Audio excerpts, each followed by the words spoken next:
তুমি কি কখনো নিজেকে জিজ্ঞাসা করেছো কেন তোমার জীবনে বারবার এমন মানুষই আসে যারা তোমার যোগ্য নয়?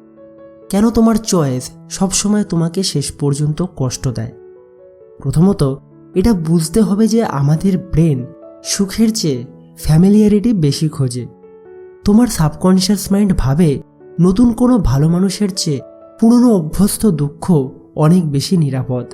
অথবা তুমি ততটুকুই ভালোবাসা গ্রহণ করো যতটা তুমি মনে করো তুমি পাওয়ার যোগ্য।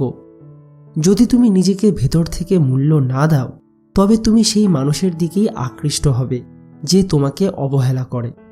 দ্বিতীয়ত, আমরা অনেক সময় এক্সাইটমেন্টকে ভালোবাসা মনে করি, যার সাথে সম্পর্ক রোলার কোস্টারের মতো, কখনো খুব ভালো কখনো খুব খারাপ। সেই অস্থিরতাকেই আমরা গভীর প্রেম ভেবে ভুল করি।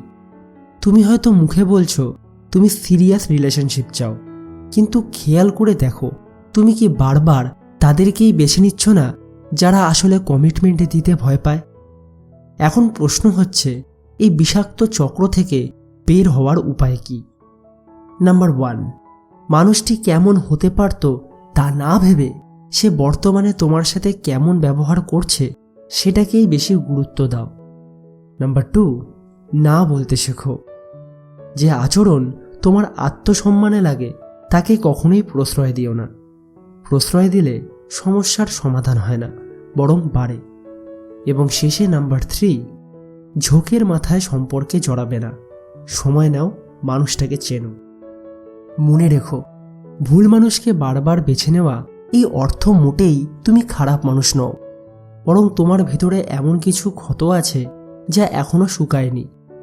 নিজেকে সময় দাও, নিজের মূল্য বোঝো, তারপর সম্পর্কে জড়াও। সেক্ষেত্রে তোমার ভালো মানুষের সাথে সম্পর্ক হওয়ার সুযোগ অনেকটাই বেড়ে যাবে। আর যদি তোমার এইসব করার সময় না থাকে, তাহলে নিজের খারাপ রিলেশনশিপ নিয়ে এত দুঃখ করো না। এইভাবেই চালিয়ে যাও, ফলভোগ করো আর সারা জীবন কষ্ট পাও। ব্যাপারটা এতটাই সিম্পল।